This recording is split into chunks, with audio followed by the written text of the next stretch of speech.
நம்ம இன்னைக்கு இந்த வீடியோவில் எந்த விஷயத்தை பற்றி பேச போகிறோம், யாரை பற்றி பேச போகிறோம் அப்படின்னு சொல்லி கேட்டோம் அப்படின்னா, தாவேகா அப்படின்னு சொல்லக்கூடிய தமிழக வெற்றி கழகம் இருக்காங்க இல்லையா, அவங்க வெற்றிகரமாக பார்த்தோம் அப்படின்னா 2வது ஆண்டில் அடியெடுத்து வச்சுருக்காங்க அப்படின்னே சொல்லலாம்.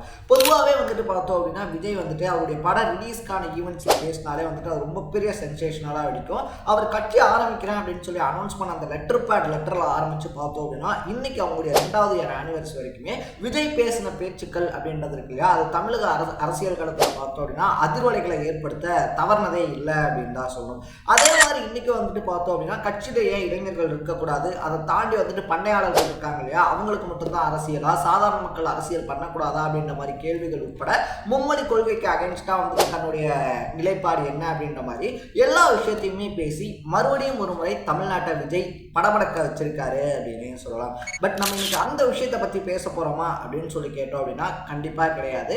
2026 அப்படின்றதான் எங்களுடைய நோக்கம், எங்களுடைய இலக்கு அப்படின்னு சொல்லி பயணிக்கக்கூடிய விஜய் இருக்கார் இல்லையா.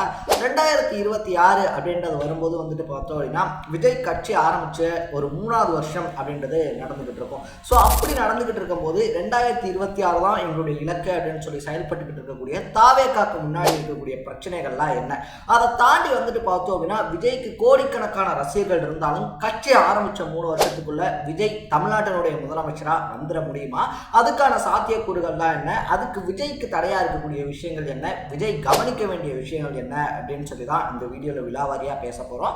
அதுக்கு முன்னாடி நம்ம சேனலுக்கு நீங்கள் புதுசாக வந்திருந்தீங்க அப்படின்னா இதே மாதிரி அப்பப்போ அப்டேட்டாக போயிட்டு இருக்கக்கூடிய விஷயங்கள், அது கரண்ட் அஃபேர்ஸாக இருந்தாலும் சரி, பாலிடிக்ஸாக இருந்தாலும் சரி, ஸ்போர்ட்ஸாக இருந்தாலும் சரி, அப்பப்போ அப்டேட்டாக போயிட்டு இருக்கக்கூடிய விஷயங்களை நீங்கள் தொடர்ந்து தெரிஞ்சுக்கணும் அப்படின்னு ஆசைப்பட்டீங்கன்னா மறக்காம சேனலை ஃபாலோ பண்ணி சப்ஸ்கிரைப் பண்ணிக்கோங்க. ஸோ ஃபர்ஸ்ட் ஆஃப் ஆல் விஜயினுடைய கொள்கைப்படி அவர் சொல்லக்கூடிய விஷயத்தின்படியே வந்துட்டு பார்த்தோம் அப்படின்னா 1967 to 1977 இருக்கு இல்லையா, அந்த 1967 1977 ஏற்பட்ட மாதிரி ஒரு புரட்சி அப்படின்றது 2026 ஏற்படும் அப்படின்னு சொல்லி விஜய் சொல்லி இருக்கக்கூடிய விஷயம் முழுசா நடக்க வாய்ப்பு இருக்கா அப்படின்னு சொல்லி கேட்டோம் அப்படின்னா அரசியல் வல்லுநர்கள் உட்பட எல்லாருமே சொல்ற விஷயம் அதுக்கான வாய்ப்பு கம்மி அப்படின்னு சொல்லிட்டு தான். ஏன்னா திமுக முதல்ல வந்துட்டு பார்த்தோம் அப்படின்னா அரியணை அப்படின்றத உட்காரும் போது அதுக்கு ரொம்ப பெரிய பிரச்சனையானது என்ன அப்படின்னு சொல்லி கேட்டோம் அப்படின்னா இந்த இந்தி திணிப்பு மாதிரியான விஷயங்கள் இருக்கு இல்லையா, அதை வந்துட்டு பார்த்தோம் அப்படின்னா திமுக கரெக்டா அவங்க கைகள் எடுத்து காய் நகர்த்திருந்தாங்க அப்படின்னே சொல்லலாம். அது மட்டும் இல்லாம விஜய் இன்னைக்கு சொல்லக்கூடிய பண்ணையாளர்களுக்கான அரசியல் அப்படின்றத அன்னைக்கு நடந்துகிட்டு இருக்கும் போது வந்துட்டு பார்த்தோம் அப்படின்னா சாதாரண மக்களும் அரசியல் பேசலாம் அப்படின்னு சொல்லக்கூடிய ஒரு விஷயத்த டீ கடையில முடிவெட்டக்கூடிய இடங்கள்ல சாப்பிடுற இடத்துல அப்படின்னு சொல்லிட்டு அரசியல் இருக்கு இல்லையா, அரசியல் அப்படின்றத பார்த்தோம்னா சக மனுஷனுக்கான ஒரு உரிமையா மாற்றினதுல அண்ணாவினுடைய கொள்கைகள் அப்படின்றது வந்துட்டு ரொம்ப பெரிய பங்கு வகிச்சிச்சு அப்படின்னே சொல்லலாம். ஸோ அடிமட்டம் வரைக்கும் வந்துட்டு பார்த்தோம் அப்படின்னா திமுகக்கு வேலை செய்யக்கூடியவங்க அப்படின்றவங்க கிட்டத்தட்ட 15 வருஷமா இருந்தாங்க அப்படின்னே சொல்லலாம். அதுக்கப்புறமா தான் வந்து பார்த்தோம் அப்படின்னா திமுக ஆட்சி கட்டில அமர முடியுது. அந்த 15 வருஷ கடின உழைப்பு அப்படின்றத போட்டதுனால தான் வந்துட்டு பார்த்தோம் அப்படின்னா காங்கிரஸ் அப்படின்னு சொல்லக்கூடிய ஒரு ரொம்ப பெரிய மலையை திமுகவால அன்னைக்கு காலகட்டத்தில் வீழ்த்த முடிஞ்சுச்சு அப்படின்னே சொல்லலாம். ஸோ அந்த அளவுக்கு வந்துட்டு பார்த்தோம் அப்படின்னா இப்ப தமிழக வெற்றி கழகம் இருக்காங்க இல்லையா, அவங்களுக்கான ஆணிவேர் அப்படின்றது ஸ்ட்ராங் பண்ணப்பட்டிருக்கா அப்படின்னு சொல்லி கேட்டோம்னா கிடையாது. விஜய் அவர்கள் சொன்ன மாதிரியே வந்துட்டு பார்த்தோம் அப்படின்னா பூத் கமிட்டி ஏஜென்ட்ஸ் இருக்காங்க இல்லையா, அவங்க நாங்கள் கூடிய சீக்கிரம் அறிவிப்போம், அவங்களுக்கான மாநாடு அப்படின்றது நடத்துவோம். அப்போ வந்துட்டு பார்த்தோம் அப்படின்னா கட்சி வந்துட்டு எங்க கட்சி யார் கட்சிக்குமே சலைச்சது இல்லை அப்படின்றத நாங்கள் தெரியப்படுத்துவோம் அப்படின்னு சொல்லியிருந்தாரு. பட் அதுக்கான போதுமான டைம் அப்படின்றது இப்போ இருக்கா அப்படின்னு சொல்லி கேட்டோம்னா தமிழக வெற்றி கழகத்துக்கு இல்லை அப்படின்றதான் உண்மை அப்படின்னே சொல்லலாம். 2வது விஷயம் வந்துட்டு பார்த்தோம் அப்படின்னா எம்ஜிஆர் மாதிரி விஜய மக்கள் ஏத்துக்குவாங்களா அப்படின்னு சொல்லி கேட்டோம் அப்படின்னா அதுவும் ஒரு கேள்விக்குறி அப்படின்னு தான் சொன்னோம். ஏன் இதை வந்துட்டு சொல்றோம் அப்படின்னா எம்ஜிஆர் படங்கள் மூலியமா வந்துட்டு பார்த்தோம் அப்படின்னா தொடர்ந்து நல்லவராகவே ப்ரொடெக்ட் பண்ணப்பட்டு நல்லவராகவே நடிச்சு ஒவ்வொரு வீட்லையுமே வந்துட்டு பார்த்தோம் அப்படின்னா எம்ஜிஆர் வீட்டில் ஒருத்தர் மாதிரி பார்க்கப்பட்ட ஒரு மனுஷன் அப்படின்னே சொல்லலாம். அது மட்டும் இல்லாமல் எம்ஜிஆர் கட்சி ஆரம்பிச்சோன்னே வந்துட்டாரு அப்படின்னு சொல்லி சொன்னாலும் கூட எம்ஜிஆர் கிட்டத்தட்ட திமுகல இருந்து கள அரசியல்னா என்ன அப்படின்றத படிச்சிருந்தாரு அப்படின்னே சொல்லலாம். பல வருஷங்களா அரசியல்ல இருந்து அதுக்கப்புறமா அவர் அதிமுக அப்படின்னு சொல்லி ஒரு கட்சி ஆரம்பிச்சு பார்த்தோம் அப்படின்னா வந்த முதல் எலெக்ஷன்லேயே அவரால் உட்கார முடிஞ்சு அப்படின்னா அதுக்கு முன்னாடி அரசியல் களத்தில் அவருக்கு இருந்த ரொம்ப பெரிய எப்படி சொல்றது, அவருக்கு இருந்த அந்த அறிவா இருந்தாலும் சரி இல்ல அவருக்கு இருந்த அந்த அனுபவமா இருந்தாலும் சரி அந்த இடத்துல கை கொடுத்துச்சு அப்படின்னு சொல்லலாம். ஸோ அந்த அனுபவம் விஜய்க்கு இருக்கா அப்படின்னு சொல்லி கேட்டோம் அப்படின்னா எம்ஜிஆர் அவர்களுக்கு இருந்த அளவுக்கு அந்த அரசியல் அனுபவம் அப்படின்றது இப்போ இருக்கக்கூடிய விஜய்க்கு இல்லை, ஃபியூச்சரில் கண்டிப்பாக வரும். பட் இப்போ இருக்கா அப்படின்னு சொல்லி கேட்டோம் அப்படின்னா அது இல்லை அப்படின்றது தான் உண்மை. ஸோ அதனால் விஜய் மாதிரி வந்துட்டு எம்ஜிஆர் மாதிரி வந்துட்டு விஜயை மக்கள் ஏற்றுக்குவாங்களா அப்படின்னு சொல்லக்கூடிய ஒரு ரொம்ப பெரிய கொஸ்டின் மார்க்கும் இருக்குது அப்படின்னே சொல்லலாம். ஏன்னா விஜயகாந்த் மாதிரி ஒரு தலைவரை நிராகரிச்ச இந்த மக்கள் இருக்காங்க இல்லையா, அவங்க விஜயை ஏற்றுக்குவாங்களா அப்படின்னு சொல்லி கேட்கும்போது அந்த இடத்துல ஒரு கேள்விக்குறி இருக்குது. அது ஏற்றுக்கிறாங்களா இல்லையா அப்படின்றதான் நம்ம எலெக்ஷன் டைமில் தான் பார்க்கணும். இது வந்துட்டு விஜய் முன்னாடி இருக்கக்கூடிய சிக்கல்கள் என்ன அப்படின்றதான் நம்ம பேசிக்கிட்டு இருக்கோம். ஸோ இதனால் இந்த கொஷின் அப்படின்றதும் நமக்கு எலெக்ஷன் டைம் அப்போ தான் தெரிய வரும். மூணாவது ரொம்ப முக்கியமான விஷயம் உட்கட்சி பூசல் அப்படின்றது வந்துட்டு பார்த்தோம்னா கிட்டத்தட்ட 50-60 வருஷமாக இருக்கக்கூடிய அதிமுக, திமுக, பாஜக, காங்கிரஸ் இருக்கு இல்லையா, இந்த மாதிரி பல வருஷங்களாக பார்த்தோம் அப்படின்னா பழம் தின்னு கொட்டப்பட்ட கட்சிகளுக்கு நடுவிலே வந்துட்டு இந்த உட்கட்சி பூசல் அப்படின்றது இருந்துகிட்டு தான் இருக்கு.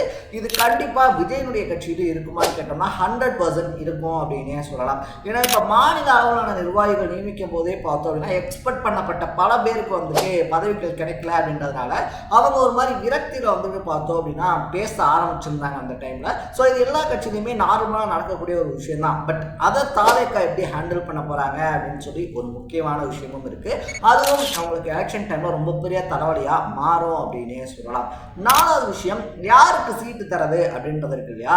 ஸோ யாருக்கு சீட்டு அப்படின்றது வந்துட்டு பார்த்தோம் அப்படின்னா அந்த நேரத்தில் பல சலசலப்புகளை ஏற்படுத்தும் அப்படின்னு சொல்லி எக்ஸ்பெக்ட் பண்ணப்படுது. இது ஆளுங்கட்சி எதிர்கட்சி நம்ம முன்னாடியே சொன்ன மாதிரி பாஜக, காங்கிரஸ் எல்லா கட்சியிலுமே இருக்கக்கூடிய பிரச்சனை தான். ஸோ கிட்டத்தட்ட 234 தொகுதிகள் தான் இருக்கு அப்படின்னாலும் லட்சக்கணக்கானவங்க வந்துட்டு வெளியில என்னதான் நாங்கள் சீட்டு எதிர்பார்த்து தாவேக்கால இல்லை அப்படின்னு சொல்லி சொன்னாலும் அவங்க உழைச்ச உழைப்புக்கு ஒரு அங்கீகாரம் அப்படின்றத எக்ஸ்பெக்ட் பண்ணும்போது அது ஒரு வேளை கிடைக்காம போகுது அப்படின்னா ஒரு சில இடங்கள்ல கிழகம் இருக்கு இல்லையா, கலகம் ஏற்படுறதுக்கான வாய்ப்பு அப்படின்றதும் இருக்கு. அதை விஜய் எப்படி வந்துட்டு எதிர்கொள்ள போறாரு அப்படின்னு சொல்லியும் ஒரு விஷயம் இருக்கு அப்படின்னே சொல்லலாம். ஸோ பிரசாந்த் கிஷோர், ஆதவ் அர்ஜுனா, ஜான் ஆரோக்கியசாமி இந்த மாதிரி வியூக வகுப்பாளர்கள் என்னதான் வந்துட்டு விஜய் கூட இருக்காங்க அப்படின்னாலும் விஜயை ஒரு ஆக்டரா வந்துட்டு ரசிச்ச கோடிக்கணக்கான மக்கள் ஒரு தலைவராக ஏற்றுக்கிறாங்களா அப்படின்றதும் 2026 தான் தெரியும். ஸோ இந்த எல்லா பிரச்சனைகளுமே விஜய் முன்னாடி இருக்கு. விஜய் ஒரு தனிப்பெரும் அரசியல் ஆளுமையா வந்துட்டு அவர் எப்போ வெளிப்பட போறாரு அப்படின்றது இருக்கு இல்லையா, அதுவும் ஒரு முக்கியமான கேள்விக்குறி அப்படின்னே சொல்லலாம். ஏன்னா முன்னாடி வந்துட்டு பார்த்தோம் அப்படின்னா கலைஞர், ஜெயலலிதா, எம்ஜிஆர் இவங்க எல்லாமே தனிப்பெரும் தலைவராக இருந்தவங்க. 234 தொகுதியில் ஜெயலலிதா யாரை நிப்பாட்டினாலுமே வந்துட்டு பார்த்தோம் அப்படின்னா வேட்பாளர் பெயர் தெரியல அப்படின்னாலும் பரவாயில்ல, ரெட்டை இலைக்கு தான் எங்கள் ஓட்டு அப்படின்னு சொல்லி இருந்த காலம் தமிழ்நாட்டு அரசியலில் இருந்திருக்கு அப்படின்னு சொல்லலாம். ஸோ கலைஞர் 234 தொகுதியில் யாரை நிப்பாட்டினாலும் எங்களுக்கு வேட்பாளர் பெயர் கூட தெரியலனாலும் பரவாயில்ல, உதயசூரியனுக்கு தான் எங்கள் ஓட்டு அப்படின்னு சொல்லி இருக்கக்கூடிய மக்கள் இருந்துகிட்டு தான் இருக்காங்க. ஸோ இந்த கேட்டகரியை மாற்றி எப்படி தாவேக்காக்கு ஓட்டு அப்படின்றது போட வைக்க போறாரு, தாவேக்காக்கு என்ன சின்னம் அப்படின்றத தேர்தல் கமிஷன் வந்து ஒதுக்க போறாங்க. கிட்டத்தட்ட 234 தொகுதிகளில் விஜய் எந்த அளவுக்கு பிரச்சாரம் அப்படின்றத பண்ண போறாரு, அந்த பிரச்சாரத்தில் மக்கள் கிட்ட பேசக்கூடிய விஷயங்கள் என்ன, அவர் பேசுகிற விஷயங்களை மக்கள் ஏற்றுக்கிறாங்களா அப்படின்னு சொல்லக்கூடிய எல்லா விஷயத்தையும் வச்சுதான் நம்ம 67-77 மாதிரி ஒரு புரட்சி வருமா அப்படின்றத முடிவு பண்ண முடியும் அப்படின்னே சொல்லலாம்.